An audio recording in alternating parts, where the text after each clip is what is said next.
yang akan mendapatkan kemenangan pertamanya antara Onyx ataupun Geek itu sendiri. Jadi langsung saja kita berangkat menuju ke game yang ketiga dan sekali lagi FPL Arena mana Suaraja. Belum, ini udah injury time. Injury time. Injury time. Mau buka puasa, mau maghrib. Ini Iya, udah. ini benar-benar ditemenin ya. Iya, Ditemenin ngabuburit nih sampai 16.40 nih udah sekarang nih. Agak lemes ya injury time soalnya ya udah. Iya, udah injury time nih udah gimana tuh banyak udah halu ini. Penghujung ya. Tapi ya mereka tetap harus fokus pasti untuk mendukung tim kesayangan mereka karena game yang ketiga ini menjadi game siapa aja match point dengan gameplay yang harusnya udah akan semakin jauh diperbaiki Om. Iya. Karena beda sih jelas ya. Kayak tapi konsep yang dibawakan dan Geek Fam ya hampir sama dengan game-game mereka yang sebelumnya. Ngedistract, ngebiarin keadilan untuk berjalan, sedangkan yang berbeda ini akan masuk dari Onyx. Karena mereka ngebawain carry, bukan hero yang punya range jauh. Range yang pendek dan memang punya damage pasif, tapi butuh item banget, dependent banget dengan item. Ya, dengan membawa ke arah Swift dan juga Master Assassin nih ya, berarti full damage aja carry-nya nih. Dan melihat tadi emblemnya masih tetap sama ya. Untuk kedua EXP lane, masih dengan emblem fighter berhadapan dengan emblem support badang. Dari kedua roamernya juga di sini membawakan emblem tank, tapi ya bedanya nih Gatot Kacanya full dengan gambar kaki di sana. Ada agility, ada wilderness blessing. Jadi lebih sering bakalan untuk Baloski melakukan ganking dibandingkan dengan Hylos yang mengandalkan firmness dan juga tenacity dia. Ya, benar-benar menahan badan aja berarti ya untuk Hylos juga. Dan sejauh ini masih terlihat cukup aman juga. Belum ada terlalu bagaimana agresivitas yang bisa diberikan oleh masing-masing tim. Tapi ya kalau ngeliat dari pop damage-nya lagi-lagi 3 starter pack yang sama juga untuk Geek Fam bisa mereka manfaatkan Om. Iya, mereka harus bisa maksimalin Suyonya terutama. Lebih mendekat juga dan sekarang dengan turtle yang pertama nih, siapa yang lebih matang untuk melakukan setup dulu? Apakah Gops atau Nile yang bisa membayang-bayangi jungler dari lawan? Karena dua EXP ini yang harus bisa menjauhkan ya sebenarnya. Oke, kayaknya Gops akan hadir sedikit lebih lambat tapi dia memanfaatkan dari level 4 yang akan dia dapatkan dulu nih Om ya. Karena sekarang dia ada turtle-nya, Kairi berhasil mengusir Make cukup jauh untuk bisa pergi menjauh dari area turtle tapi Baloiski menjadi satu badan utama mencoba untuk bisa mengejar juga ke arah rekan-rekan ataupun ke arah dari lawannya. Namun tempat berbeda dari turtle-nya masih diamankan oleh Kairi tapi Aibo ya pergi untuk mengamankan dirinya dan Gops sedikit lagi tapi Gops malah menghilang di tangan dari Dial dan Apoy masih berusaha untuk bisa kabur dan tetap tidak bisa karena Pride of Ice tidak ada. Itu dia early yang lagi-lagi bisa dipegang oleh Onyx dengan mengambil ke arah turtle, dengan juga menumbangkan 3 pemain. Tapi sebenarnya di game kedua juga Onyx dapetin perfect turtle, tapi nggak menjadi jaminan Om. Benar. Dan tadi sebenarnya ada kondisi yang lumayan sulit loh buat Onyx. Karena Kairi kita lihat dia berhasil dijauhkan dari turtle-nya. Mundur ya tadi ya. Dibayang-bayangin dengan Baloski terus-terusan. Tapi berhasil lagi nih untuk kembali dengan Rhythm of Game, Retribution dan membuat mereka dapetin level. Karena sama Kiboy-nya juga neken make it-nya kan. Sama-sama gak bisa deket ya. Buat kedua jungle memang ya itu dia untuk setup di turtle yang pertama ya. Siapa yang lebih bisa menjauhkan jungler lawan itu yang bisa mendapatkan objektif. Yap, dan kelihatan tadi sebenarnya sama-sama udah dilakukan di job desk-nya. Namun secara mobilitas untuk menyelinap masuk ke area dari turtle, Joy lebih unggul di atas Yoyo. Ya, lumayan ya kalau buat Joy-nya karena sangat-sangat licin sekali buat Joy. Kalau nggak ada yang bisa pegang juga di awal-awal akan sangat sulit. Belum lagi melihat mungkin susunan hero yang dipegang dengan Geek Farm ini nggak ada yang bisa langsung instan pegang buat ke Joy. Secara pasti ya. Ya kecuali Unbreakable kena atau ada Glacier atau dia injak Glaciernya. Itu mungkin bisa. Oke, masih terlalu cukup aman dan sebenarnya untuk gold laner sekarang berarti match-up-nya hampir sama ya. Sama-sama membutuhkan attack speed juga. Sama-sama ngandalin attack speed ya. Dan ini karirnya lumayan tertinggal untuk gold ya. Jadi lebih diuntungkan mungkin untuk Cloud di awal karena bisa memainkan BMI-nya ya. Untuk in and out dengan cukup mudah juga nanti, cukup cepat. Sekarang untuk audience prediction kita, ngebuka Onyx di angka 61%. Oke, memenangkan di game yang kedua tadi ya, membuat dari audience prediction juga meningkat untuk dari Geek itu sendiri. Dan Baloiski sekarang sendirian, ada pengejaran di bagian belakangnya tapi masih selamat. Dan kalau misalkan memang dengan gameplay yang tadi ya, di game yang kedua, tentu saja ini bakal nge-boost lagi ya ngelihat dari performance-nya sehingga audience prediction bertambah. Tapi masalahnya sekarang udah dikontrol habis sama Onyx. Yep, dan berbeda dua level antara Maekis dan juga Kairi Bang. Lagi ya sekarang under berarti untuk Geek-nya. Dari posisi jungle yang harus bisa diberikan makanan nih. Karena tadi juga di game yang kedua, ini dari purple buff orange-nya, ini masih bisa diimbangi dengan Geek Farm. Oh, Baloy bakal coba untuk dikejar tapi sepertinya tidak dan ada yang cukup berbeda. Walaupun sama-sama tipikal bisa split push ya untuk bot lane-nya. Tapi ini nggak yang bisa join the fight secepat dari Spirit of Destruction. Ya, lebih fokus buat laning-nya dia. Terus juga damage-nya nggak terlalu masif kan buat di early-nya. Nggak ada Spare of Mystery untuk bisa memberikan efek knockback. Apalagi kalau Wih, mendadak ada Glass Pathway langsung dikeluarkan bulan, namun untuk sekarang ada Phantom of Guardian langsung dikeluarkan, tapi Nael kehilangan momentum. Mereka harus cukup sabar, mereka harus nge-delay lagi seluruh strategi yang mereka milikin, tapi tempat yang lain. Gops terancam dan sekarang Baloyski sendirian terjebak dengan revitalisasi memang udah dibuka tapi sedikit lagi. Meskipun masih berhasil selamat tapi tidak untuk waktu yang lama karena ada efek bakar di dalam tubuh Puja. Bahkan Nael mendedikasikan satu flicker untuk menghancurkan Baloyski. Oke, itu dia menjadi teror untuk Baloyski itu sendiri. Waduh, Kairi Mekis terkepung dan Mekis masih berhasil lolos. masih bisa kabur ya untungnya, tapi Onyx Wah, mendadak Cadera untuk muncul dengan satu belajar yang dimiliki tapi cewek sedikit lebih tersisa. Walaupun tadi ada Law and Order, masih dengan satu Purify yang dikorbankan tapi belum bisa menumbangkan karena cewek. Yep. Cadera ya. Karena dia ada Master Assassin juga tadi. Yap, dan itu nyaris banget tadi sebenarnya buat ceweknya bisa tumbang. Untung memang masih punya flicker tadi. Yap. Buat cewek agar bisa kembali kabur ya. Tapi memang untuk tim fight-nya ini tiba-tiba jadi sengit ya. Karena ternyata apa yang dilempar dengan Onyx ini dilayanin loh. Di front mereka selalu juga berusaha untuk menjawab apa yang dilepaskan dengan Onyx. Begitupun dari Geekfam. Geekfam juga sama ya.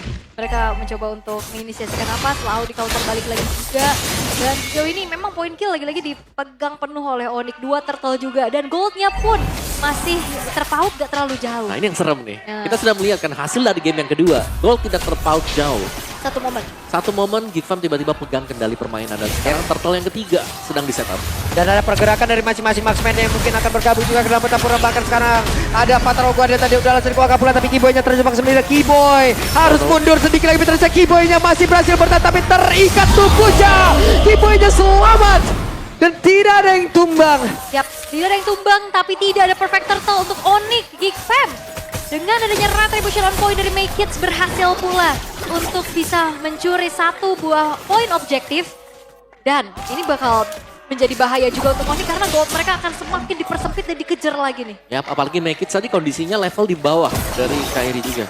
Dan ini sudah mulai mengejar sebenarnya untuk Geekfam. Dan mereka harus bisa memainkan apa yang sudah mereka dapatkan sekarang ya. Permainan defensif tapi mereka bisa melakukan split push berkat dengan Cloud. Lagi nih, ada faktor distraksi kalau memang bisa di-initiate dengan Geekfam akan sangat bagus sekali. Karena mereka bisa mendelay apa yang bakal dilakukan oleh Onyx ketika team fight. Adanya efek freeze, adanya juga efek knock up dengan adanya Avatar of Guardian. Oke, jadi distraksi Wop dari Baloyski. Yap, itu dia. Untuk menyelamatkan diri. Avatar Guardian untuk defensif. Oke, untuk mundur aja. Gak masalah karena untuk Geekfam juga mereka lagi coba mengontrol dulu bagaimana menguasai nih dari segi mapnya, menguasai dari ritmenya juga. Terutama dari Cadera yang tidak tersentuh sama sekali. Walaupun kita ngeliat ya dari Cloud memang dependent sama Blazing Duet. Nah ini dia ada satu lagi Glorious Pathway dikeluarkan dan mereka mencoba mendapatkan Naboy tapi Aboy masih ada flicker dan selamat. Gagal kali ini Nael. Belum ya, masih belum ada inisiasi lanjutan lagi aja. Hanya bertukar resource dan Cloud dari Cadera ini udah mulai coba untuk diantisipasi. Yap, itu dia. BMI berhasil menyelamatkan ataupun mundur lagi ke belakang sebelum mereka akan bergabung lagi kah di area? Ya bisa jadi ya, tapi flicker sudah dipakai dengan Aboy jadi harus lebih ekstra waspada juga. Apalagi kalau sampai kena ada Glorious Pathway di bawah kaki dari Aboy. Itu dia harus bersiap-siap. Karena dari tadi Glorious Pathway selalu dibuka untuk memancing battle spell dipakai dengan Aboy dan sudah terpakai. Iya, dan tapi kayak kalau ngeliat dari game kedua tadi sebenarnya masih sama ya kayak gitu ya. Belum ada follow up juga. Dan sekarang dengan adanya split push yang dimanfaatkan pula oleh Geek, mereka memainkan sekali makronya. Ini satu strategi yang sebenarnya hampir sama juga. Yap, dari game-game sebelumnya ya. Dan ini masih dibawa terus-terusan loh. Kalau buat si Cadera-nya. Nge-distract aja. Yap, dia cuma bakal nge-distract. Kalau ada yang team fight dia bakal terusin lagi untuk manjangin lane bagian bawah. Sementara Lord memang sudah bakal di-initiate juga. Tapi sepertinya kita akan melihat team fight 5 lawan 5. Dan pinternya masih bisa memperolehkan stacknya. Jadi dengan movement speed tambahan, dengan attack speed tambahan juga. Ini akan sangat membantu lagi. Di dalam area pertempuran dan itu ada Cadera. Tapi sedikit lebih tersisa di dalam tubuhnya. Cadera berhasil ditumpahkan tapi tidak untuk Lordnya. Karena Lordnya berhasil diamankan oleh Baekit. Tapi Baekit malah menjadi korban kedua di dalam area tersebut. Itu dia kontrol objektif dari seorang Suyo yang begitu mahal. Blade Surge sama Retribution. Ini akan memantapkan kembali eksekusinya. Tapi itu dia yang aku khawatirkan adalah Cadera dependent dengan Blazing Duet di saat dia masuk dan terkena cancellation. Itu lumayan berat walaupun dia bawa Purify. Ya, dan dia sebenarnya aku ngeliat dia pemain pertama yang buka juga tadi. Dia Itu tadi buka duluan loh. Iya, Langsung tabrak belakang. langsung tabrak belakang karena mungkin melihat juga ya HP dari Lord yang sudah hampir habis tadi. Jadi langsung ditabrak dan ya masih bisa untuk men-secure sebuah Lord bagi Gigfam. Jadi bakal mendelay untuk kemenangan bagi Onyx tadi jika mereka mendapatkan team fight. Ya, tapi mungkin nantinya akan ada sebuah kejadian berbeda apabila dari Cloud akan memiliki Winter Crown ini mungkin akan merubah Iya. segalanya. Wow, itu serem kalau memang Itu sudah akan merubah segalanya sih harusnya. Blazing Duet Winter Crown ya. Gak bisa tercancel, damage-nya tetap keluar. Yap. Yes, dan Lord yang memang jatuh ke tangan dari Gigfam perlahan juga bisa diantisipasi, di-clear dulu tapi tidak dengan adanya split push power yang lagi-lagi dimanfaatkan oleh Cadera. Yap, sementara sekarang di area mid. Ada satu lagi pergerakan dari Make It tadi. Developernya tidak konek arah siapapun tapi Make It mulai maju bagian depan Revelasi dalam dari Keyboy. Keyboy-nya masih bertahan sejauh ini dengan ada satu ikatan cinta tadi dengan Nile. Tapi mereka pun masih sama-sama selamat. Ya, dan cewek juga tadi berupaya untuk bisa numbangin Gops, tapi masalahnya Vengeance Yap. yang membuat akhirnya dari cewek stop hit ke arah dari Gopsnya. Memang PR buat marksman seperti Kari, mungkin untuk Cloud juga Moskov. adalah EXP yang pegang Vengeance plus punya Blade Armor. Uh. Itu bakal ngehentiin langsung kayak dia bakal diam 2 detik lah minimal ya. Nahan Karena ya. nahan-nahan aja dulu. Yang bahaya Iritel. Yang bahaya iya, Kan Iritel dia harus recall ya. Iya, dia Sebisa mungkin harus kabur di luar jarak tembak. karena auto ya. Kena pukul juga ya. Tapi untuk sekarang nah ini perbedaan yang cukup signifikan. Onyx objektifnya mereka dari segi kill, dari segi turtle memang unggul. Bahkan 0 poin kill buat Geek. Tapi lihat di distract terus-terusan. Dan bahkan goldnya sekarang dipimpin sama Geek walaupun memang gak beda jauh. Ya memang ini adalah gameplay yang cukup annoying yang dibawakan dengan Geek ya. Aha. Kayak mereka split, kayak oke ngelihatnya Kairi ada di top, sebenarnya kita melihat Cadera selalu di bawah. Kairi tiba-tiba ada show di bagian bawah, Cadera ada di atas juga. Jadi mereka selalu menghindari team fight sembari ya menunggu ketika Cadera nanti sudah selesai untuk menyelesaikan item, misalnya dia sudah punya Winter Crown nanti, akan sangat maksimal untuk pemberian damage dari kita. Yap, dan sekarang pergerakan yang dimiliki oleh Aboy. Aboy tertangkap basah dengan perlawanan yang dimiliki. Bahkan ada satu Frigid Glacier tadi yang mendelay. Oh, Namun Frigid sekarang Glacier. dengan apa Drogode bakal Blazing Duel udah langsung terlihat. Tapi Nail tertinggal sendiri bagian belakang. Tapi Nail tidak bisa untuk menyelamatkan diri. Nail berhasil ditumbangkan di area mid. Mencoba untuk memberikan cancellation tadi terhadap Cadera. Tapi Nile justru yang harus menelan damage paling banyak. Lagi-lagi komit terhadap Aboy. Ya, Ternyata belum berhasil untuk Onyx. Ya, dan bahkan kita bisa melihat bagaimana Geek mereka sudah pegang kendali untuk di Lord juga. Sepertinya mereka akan mendapatkan Lord ini tidak bisa didekatin secara kill point. Geekfam mereka cukup jauh. wow. Secara objektif tim fight mereka sangat rapi sekarang. Yap, dan wah upaya lagi-lagi untuk mengunci keberadaan dari Aboy ternyata masih gagal. Karena ya itu ada Pride of Fight, ada Flicker juga yang mendelay waktu dan akhirnya koneksi dari teman-teman Geekfam ini berjalan dengan baik untuk bisa langsung nge-backup. Yap, dan lane jauhnya bakal dibiarkan berjalan mungkin ya. Wah, Dari bagian bersama topnya. dengan 2 wave loh itu. Mhm. Udah dibiarin aja dulu di bagian bawah itu. Ya, midnya mau gak mau sekarang harus direlakan dengan Onyx. Mereka mempertahankan mid turret cukup panjang untuk inner mid mereka. Dan akhirnya sudah bisa dipecahkan juga. Ini dalam keadaan terpressure untuk Onyx sekarang. Mereka akan mundur perlahan sembari melakukan setup defense. Tapi Keyboy ini benar-benar kayaknya seperti Matador ngelihat Aboy ini. Wait, tidak kena ke arah siapapun tapi Baloy! Sendirian Baloy! Miss kali ini target yang ingin diambil namun sekarang coba lihat pergerakan dari Gops. Walaupun dengan Vengeance yang sudah diaktifkan tapi tertinggal sendiri pakai belakang Gops. Dilindungin. Untung ada Boy. Yap, dengan hilangnya Baloyski membuat akhirnya dari Geekfam tidak bisa mengawal Lordnya secara penuh. Sehingga akhirnya dari Geek memilih untuk mundur dulu. Seenggaknya ada base turret yang hancur dari bottom lane. Yap, dan juga memang timing masuknya untuk Baloy tadi yang dia sangat tereksos ya. Aha. Dari berbagai sudut juga kita melihat damage dari speedy level cewek masuk. Juga harus terkena dari fist crack tadi yang dilepaskan diberikan Nile. Jadi terkunci habis-habisan tadi sehingga mau gak mau sekarang Geekfam mereka harus preset yang dimana mereka masih berhasil untuk mendapatkan bottom base turret milik dari Onyx. Jadi mereka masih cukup unggul di sana dan Winter Crown sudah selesai. Itu dia. Yap, item yang cukup utama ya. Dan kalau kita melihat ternyata untuk Gobs-nya juga Warcry, War X punya, terus juga dia punya sebuah Legend Sword. Si Halberd kan nanti yang bakal di-build dengan dia. Wah, bisa banget ya untuk si Halberd akan semakin besar lagi damage-nya juga. Untuk bisa ngasih poke-nya. Dan mungkin nanti Blade Armor bisa terselip gak sih? maksa. Tadi aku kira dia pengen buat Blade Armor, enggak ternyata. Lebih Kayak fokus. Vengeance saja cukup tadi nggak buat dari cewek. Diam Iya. dulu ya. Kalau buat Vengeance-nya. Oke, dan kembali tenang Land of Dawn kali ini kembali untuk Onyx. Mereka punya PR besar, land jauh. Dimana kebetulan base turretnya yang udah nggak ada. Ini bisa dieksploit abis-abisan sama Japan. Berarti harus hati-hati, mereka hanya berdua. Ini benar-benar kumpul kayak begini Belum ya. mati, belum. Wait, tidak konektor siapapun. Bahkan sekarang dibalas langsung dengan satu close pathway. Tapi Baloyski tertinggal sendiri di bagian belakang. Akankah mereka bisa untuk membalikan karya? Kenapa? Karena sekarang Cadera dengan Blazing Duetnya masih belum tertangkap karena siapapun. Karena dengan BMI dia pun bisa kabur lagi menuju ke jarak yang sangat-sangat aman. Dan sekarang mereka semua mundur teratur loh. Ya, tadi hampir ada efek stun juga yang bisa menghentikan laju dari Cadera ya. Tapi thanks to Purify yang menyelamatkan dirinya sehingga bisa kembali lagi ke Battle Mirror Image. Tapi ini berarti kepalanya ada di Keyboy dan juga Baloyski ya Om. Yap, ketika kita melihat ada Avatar of Guardian ya di sana bakal ada team fight yang terjadi ya. Sama juga dengan Glorious Pathway. Dibuka langsung ada team fight. Oke, dan Lord sekarang akan menjadi perebutan bagi kedua belah tim. Wave bawah Masalahnya coba lihat lane tuh. bawahnya ini nih. Dan Cadera sekarang udah punya Malefic Gun. Oke. Pas item dia ya. Aha. Full item untuk Cloud sekarang bagi Cadera. Dan mereka bisa memaksakan tim fight sekarang karena di bagian bawah seharusnya sudah mulai show. Kalau buat Kairi-nya. Oke, tapi nggak mau terlalu terburu-buru juga karena kayaknya Gintan juga lumayan concern dengan adanya poke damage dari Suns. Yap. Poke damage yang kalau nggak dijaga ya tetap sakit ya. Berdiri di atas Void Crystal. Dan sekarang dua-duanya tampaknya bermain cukup safe. Tidak ingin terlalu memaksakan mendapatkan Lord ini. Tapi di enhance Lord memang.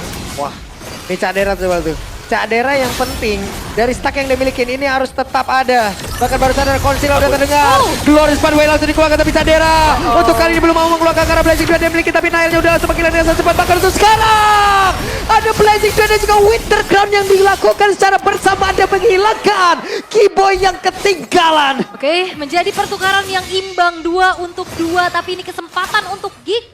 Mereka bisa membuat adanya Lord jatuh ke tangan mereka karena lagi-lagi lane bawahnya. Dan bawah yang harus dibersihkan dengan Onyx juga. Tapi Kairi. Oke, Kairi mencoba untuk mencari informasi tapi kayaknya terlalu beresiko apabila Kairi tadi jauh lebih agresifnya. Ya, dan sekarang Cadera bisa join ya. Karena bagian topnya juga sudah didorong. Jadi Yep. dua lane yang harus dibersihkan dengan Onyx sebelum mereka bisa mendapatkan Lord ini. Bagian bawah paling penting sebenarnya. Ini di bawah udah silaturahmi itu ntar lagi tapi Kairi akankah dipaksa untuk mundur tapi Kairi mencoba untuk maju dan gagal kali ini. Ada freezer gelas yang tadi keluar pula bakal Blazing Duet dia udah goreng karena 2 orang tapi shutdown. Bahkan tuh kali ini cewek pun menjadi korban double kill didapatkan oleh Mekin. Mekin masih berusaha untuk bisa menyelamatkan diri walaupun ada efek bakaran di dalam tubuhnya. Dan bahkan ada efek butterfly juga tadi yang mengincar Make Hits tapi ternyata damage utility dari Suns masih belum cukup. Sehingga 2 pemain hilang, Lord didapatkan oleh Geek. Defensif seperti apa yang akan dipertunjukkan oleh Onyx walaupun masih ada Suns tapi tidak dengan remote manipulation-nya. Ya, tapi cewek Kairi juga tidak ada. Ini mereka lack of damage sekarang. Lord masih pelan, masih bisa ditahan lah. Untuk Onyx kalau mereka sabar menunggu, tidak terlalu agresif. Ya, dan hilanglah sudah. Satu bestar lagi yang ada di bagian atas, di bagian tengah mungkin akan menyusul sesaat lagi. Alright, dan satu base turret pun sudah mulai hancur di tangan dari Caderanya. Dan petaka akan muncul karena Lord di bawah akan segera merangsang masuk ke area defensif dari Onyx. Oke, Lord akan segera bertamu. Sebentar sekarang coba lihat ada efek bakaran dan juga efek ikatan dilakukan tadi. Bahkan dayanya pun langsung menghilang. The Blazing Duet bersabarkan Winter Crown. Keyboy-nya pun langsung menghilang. Base-nya terbuka dengan Kairi. bebasnya. Tapi Kairi masih berjuang bebas. Ada saja base-nya. Base-nya 2-1 untuk Geek. Ada apa dengan Onyx? Sang Raja Langit yang biasanya kita lihat di atas, sekarang mereka harus menjadi satu pengungsi di dasar klasemen. 3 lost track untuk mereka. Dan Onyx, mereka cukup kewalahan. Onyx Philippines, Onyx Prodigy, Onyx Pertiwi, mereka juga dalam keadaan yang tidak baik-baik saja. Ada apa dengan Onyx? Raja Langit harus menyentuh tanah sekarang. Yap. Untuk kembali menyadarkan mereka bahwa mereka sedang lose streak. 3 kekalahan beruntun. Terburukkah di sepanjang perjalanan mereka di regular season sejauh ini? Karena kita melihat tadi di awal pun mereka sempat menang. Di minggu kemarin juga sama. Di awal sempat menang tapi tidak untuk di akhir. Dan memang upaya memang dilakukan oleh Onyx mencoba untuk memberikan sesuatu yang baru, gebrakan yang memang terjadi berhasil di game pertama ternyata tidak menjadi menjadi tren positif untuk mereka. Di game kedua, di game ketiga, kejadiannya hampir sama. Lagi setup defense. Nile maju sendiri, Nile tumbang. Dan bahkan tidak ada jawaban sama sekali untuk bagaimana cewek yang selalu dipepet oleh